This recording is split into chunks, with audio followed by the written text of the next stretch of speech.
Well, friends, we're back at the farm, and you can see that we're just at the end of fall.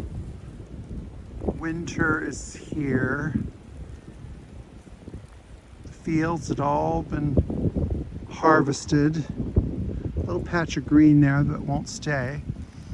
Lots of changes in the farm, but I want to show you my discovery, which is the Big Beaver Pond. There's a little beaver pond, and then there's the Big Beaver Pond. I have not ventured down there before this trip because of all of the warm-blooded animals that are around, but I think it's time for me to show you the pond. Now, ultimately, we're going to, and you know, if I don't make it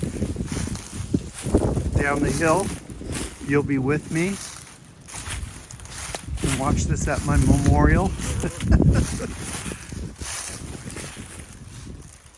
But we're going down because now is the time. I will tell you that the Little Beaver Pond has its own issues because it is loaded with wild roses, and boy, they'll get you. So this pond isn't so bad. So what I want to do is follow the path of least resistance, but also to follow how it's fed through all the runoffs.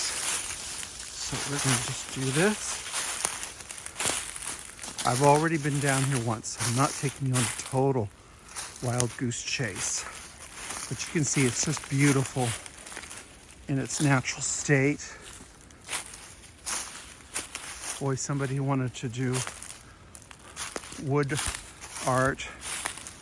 You've certainly got a lot of fallen old trees that could be used. Here's a particularly big one over here. It's a nice place to just sit and contemplate.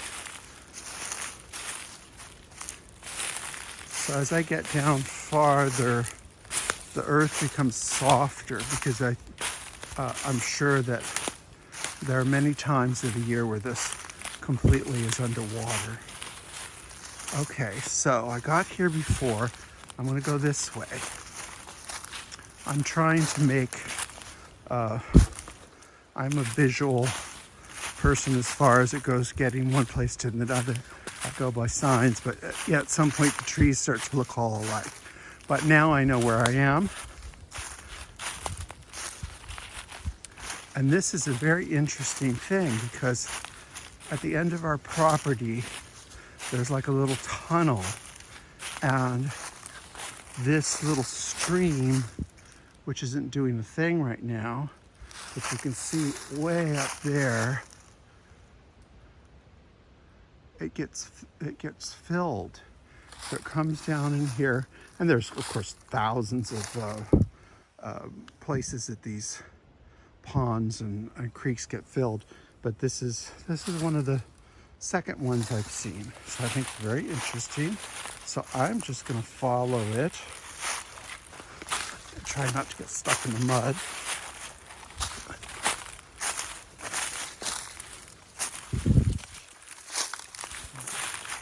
Now, one of the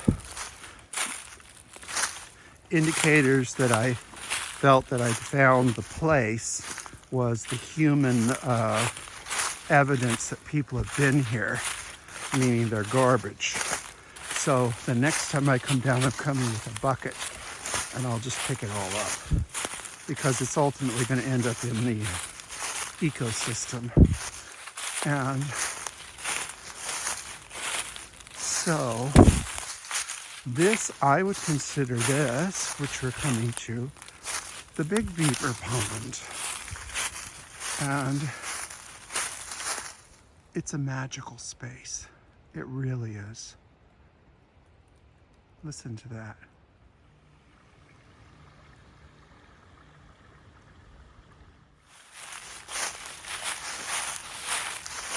So there you can see that they built their dam. So I moved over here so you could get a closer look at these little aquatic architects, how they built this beautiful beautiful wall. It's kind of like the Bay of Naples, and the shaped like the Bay of Naples. And then you have the lovely stream coming out, and this fills the lower Beaver Pond.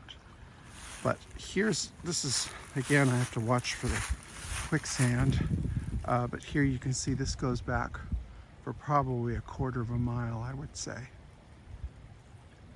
And yet again, evidence of the beavers' work. They've really been working on this.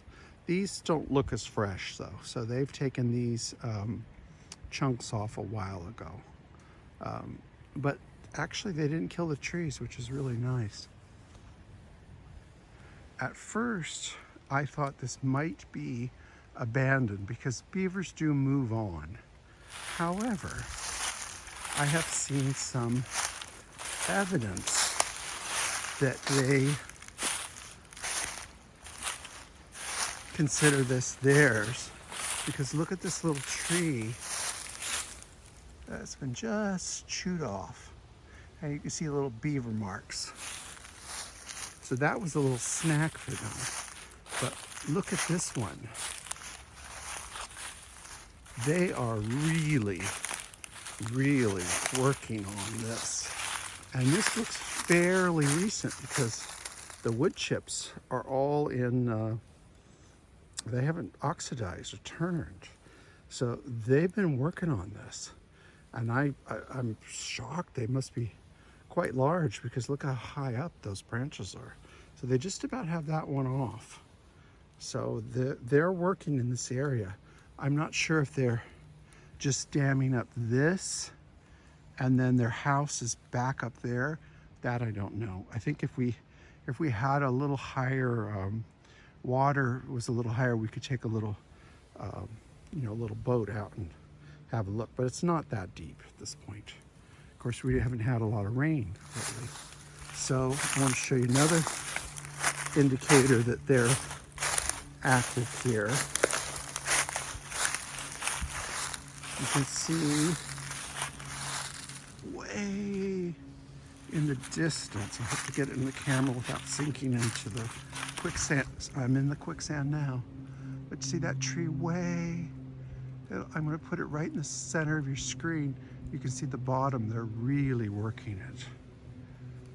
So the very strange thing is I'm smelling petroleum. So there might be oil on this land, or somebody has dumped some oil. I don't know why they would, but people do that. And if you think about thousands of years of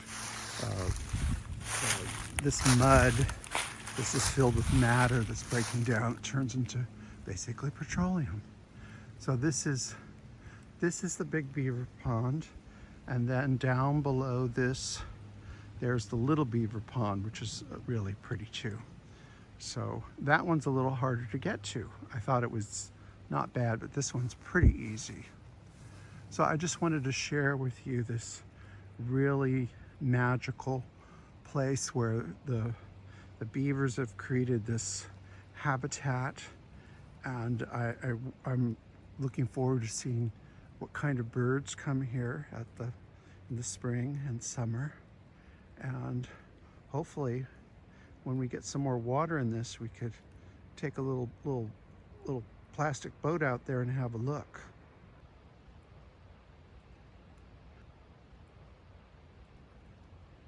Bye, Gay Garden friends.